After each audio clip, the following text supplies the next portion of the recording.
Big 12 was so intriguing to you for taking this job? Well, I think the level of talent in this state that should be attracted to UCF, Orlando, what we're going to build, the type of assistant coaches we're going to have, the player development.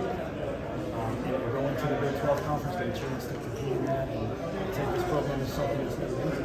When you watch from afar, what's been the missing thing in the last 20 years that hasn't gone from where it was when you were there? Well, I think they were close. Like, we were close a bunch of times, one pitcher short. It's getting enough depth on the mound that you can make the runs in the NCAA tournament or the conference tournament, or when the games become the games. We have to get a little more dynamic athletically. Overall, you're asking 10 years from now, I'm going to tell you the same thing.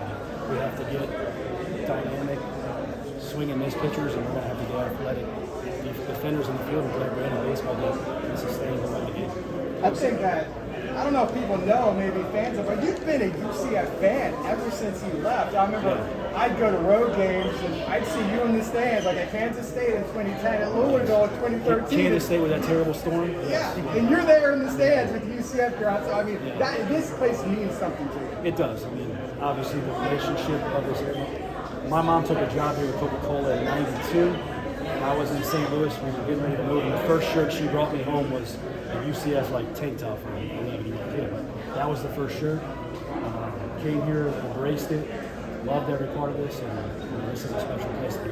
What's your pitch to recruits? This seems like a place where there's so much opportunity to do something special. So what is your pitch? Correct. That's the biggest part, is a place like this that is capable of doing amazing things, capable of doing things that have never been done before, and truly capable of it.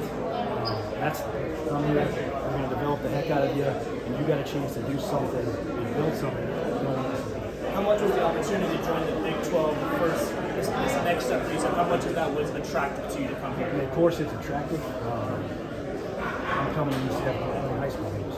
This is my home. This is where I want to be. The Big 12 is obviously extremely awesome. Maybe we see it more in football and basketball, but how does NIL affect college baseball nowadays from your experience? Yeah, it's real. It's out there. Obviously, at Florida State, we deal with it heavily. It's something we're going to have to continue to grow. It's needed for this program. I will push for it. We will do everything we can. That's college athletics in 2023. We'll adjust to that. How important is it to build college a fence? baseball that you love so much? I mean, you got married in Rose and Black. What makes you such a college baseball fan? College baseball, doesn't matter how tall you are, doesn't matter how fast you are, it's going to give you a chance. It's going to give you a chance. And some of these guys are out here, 18 to 22-year-olds, and they might be playing their last game ever, and they know it. And they're fighting tooth and nail to try to get another game to play. That's very, very much sport. I think the big leaguers know they got 162 games, and not every game is the same. This is a little different. You've seen Should have worn tank top. you've seen Big 12 baseball from the opposing dugout.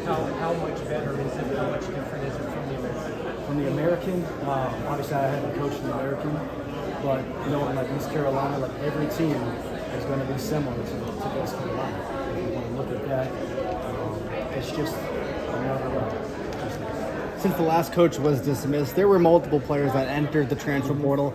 What's going to be your plan with those guys? Are you going to contact them, or what can you do? If they want to come back, I'm more than welcome to take them back. Obviously, I was involved with some of them. At that point, I'm working for Florida State. I have to do my job, and that's college athletics in 2023. We're going to use the transfer portal both ways, and if they want to come back, I'm here for them. But we'll see what happens. Your current and former players here, but a lot of UCF coaches were here too today. What does that mean to see that support?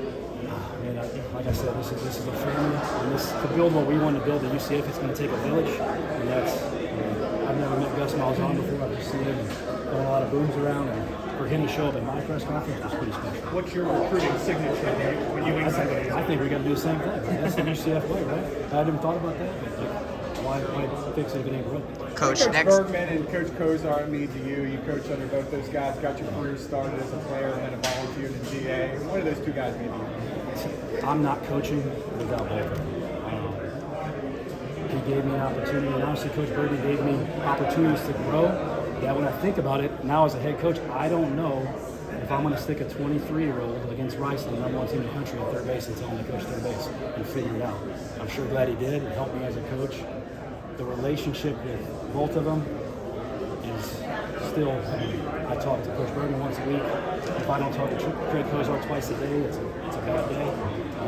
So they've always been my role models and will continue to be. You mentioned the former players and alumni. My son played here. How can they help you? Well, I want them involved. There's things we have to do here from the fundraising stance, from NIL to facility to player development pieces.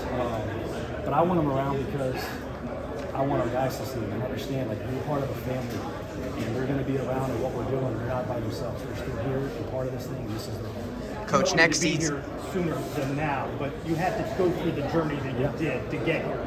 Correct. We're talking 20 years of different jobs in different parts of the country, trying to grow what I can do, see how great I can be with this. Sleeping in my car at rest stops to finally getting to a place like Notre Dame where we could do something special that really hadn't been done in a long time ago. So to grow through that and handle all that, I think that's why I know I'm ready right now. You're a better coach today because of those experiences. 100%.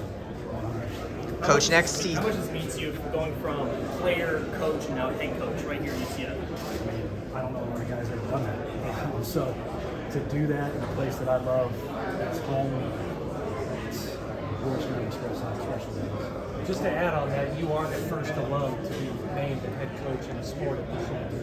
That's somebody to write that down for me. So, what's that? What was the process like when finding out that this was a possibility to Terry making the phone call and you accepted it? The process was, I talked to David Hansen a couple of weeks ago. I interviewed with Terry and Dr. Cartwright. And honestly, 24 hours later, they called and offered me the job, and I think I accepted before he finished saying it. Coach, next season is going to be the first season with the new rule with 3 full-time assistant coaches. What does that mean to be able to have that extra assistant for you when you with your first head coach? Is there anyone in mind that you're thinking of, or what qualities you're looking for in a Well, staff? I think the way the staff is situated now, you're looking at all 5 members of your coaching staff to have on-field responsibilities, maybe not instruction, but an ability to hit a fungo, to throw BP, to be a baseball coach instead of more of an administrative role. Are you considering retaining the existing? Yeah, we're still working through that. I haven't yet to talk to him about this. Thanks, Coach.